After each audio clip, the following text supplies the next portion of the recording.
Guys, স্বাগত Bengali home কিচেনে। আজ আমি একটা চিকেনের রেসিপি নিয়ে চলে এসেছি। এই রেসিপিটা আপনারা স্টার্টারেও খেতে পারেন এবং মেন কোর্সেও খেতে পারেন। নাম হচ্ছে লেমন পেপার চিকেন। ভীষণ সহজ রেসিপি, চলুন তাড়াতাড়ি শিখিয়ে দিই। লেমন পেপার চিকেন বানাতে কি কি লাগছে চলুন দেখিয়ে দিই। তার জন্য লাগছে চিকেন, কর্নফ্লাওয়ার, টক দই, এটা আমার হোমমেড টক দই, এর লিঙ্কটা আমি ডেসক্রিপশান বক্সে দিয়ে দেবো। আদা বাটা, রসুন বাটা, নুন, তেজপাতা, গোটা গোলমরিচ, লেবুকে রিং করে কাটা আছে, এটা জাস্ট গার্নিশিংয়ের জন্য, কাঁচা লঙ্কা,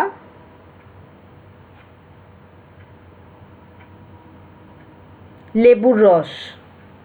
আমার ইনগ্রিডিয়েন্টসের ডিটেলস কিন্তু ডেসক্রিপশান বক্সে দেওয়া থাকে, কত কী পরিমাণ নিয়েছি প্লিজ চেক করে নেবেন। আর এই রেসিপিটার জন্য সাদা তেল লাগবে। এবার আমরা মাংসটাকে মাখিয়ে নেব। ফার্স্টে দই দিলাম, লেবুর রস দিচ্ছি, নুন দিচ্ছি, রসুন বাটা দিচ্ছি।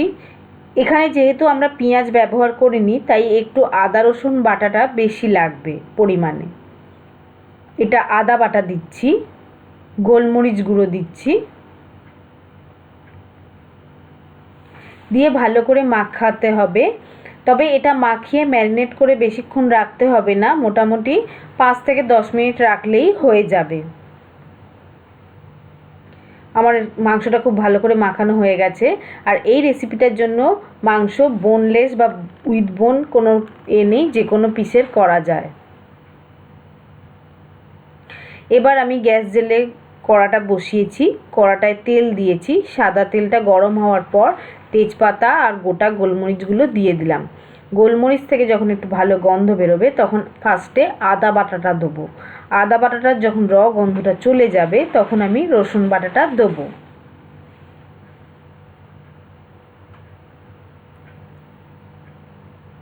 আদা রসুন বাটাটা যখন দেবেন তখন গ্যাসটা কমিয়ে দেবেন, যাতে বেশি ছেটকায় না। এবার আমি রসুন বাটাটা দিলাম। রসুন বাটাটা দিয়েও একটু নেড়ে চেড়ে যখন গন্ধটা চলে যাবে ততক্ষণ আমাদের রান্নাটা করতে হবে। দেখুন ভালো করে কষানো হয়ে গেছে, আদা রসুনটা আর গন্ধটাও চলে গেছে। এবার আমরা চিকেনটাকে দিয়ে দিলাম। চিকেনটা মাখানো ছিল। এবার মাখানো চিকেনটা দেওয়ার পর নেড়ে চেড়ে এটাকে আমাদের একটু জলটা শুকোতে হবে। এই সময় গ্যাসটা বাড়িয়ে রাখবেন, 2-3 মিনিট ফোটাতে হবে এটা আমাদের।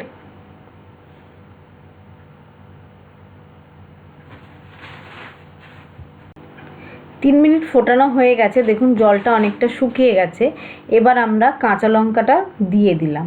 কিছু কাঁচা লঙ্কা আমি ভেঙে দিলাম যাতে খুব সুন্দরভাবে ফ্লেভারটা বেরোয়, আর কিছু কাঁচা লঙ্কা গোটা দিলাম। ঝালটা অবশ্যই আপনাদের টেস্ট অনুযায়ী দেবেন। আমি এবার নুন দিলাম। নুনটা কিন্তু আগেও আমাদের মাখানোর সময় দেওয়া ছিল, তাই বুঝে নুন দেবেন। এবার আমি গোলমরিচ গুঁড়ো দিলাম, বাদবাকি যে গোলমরিচ গুঁড়োটা বাকি ছিল। গোলমরিচের ঝালটাও কিন্তু আপনারা আপনাদের টেস্ট অনুযায়ী দেবেন। দিয়ে ভালো করে মিক্সড করতে হবে। এটা ভালো করে মিক্সড করার পর আমি ওই বাটিটা ধুয়ে অল্প একটুখানি জল দিচ্ছি, কেননা এই মাংসটা করার জন্য বেশি জলের দরকার হয় না, কেননা টক দই থেকে অলরেডি অনেক জল বেরিয়েছে। এবার জলটা দিয়ে ধিমে আছে চাপা দিয়ে আমাদের যতক্ষণ না মাংসটা সেদ্ধ হয় ততক্ষণ রান্নাটা করতে হবে।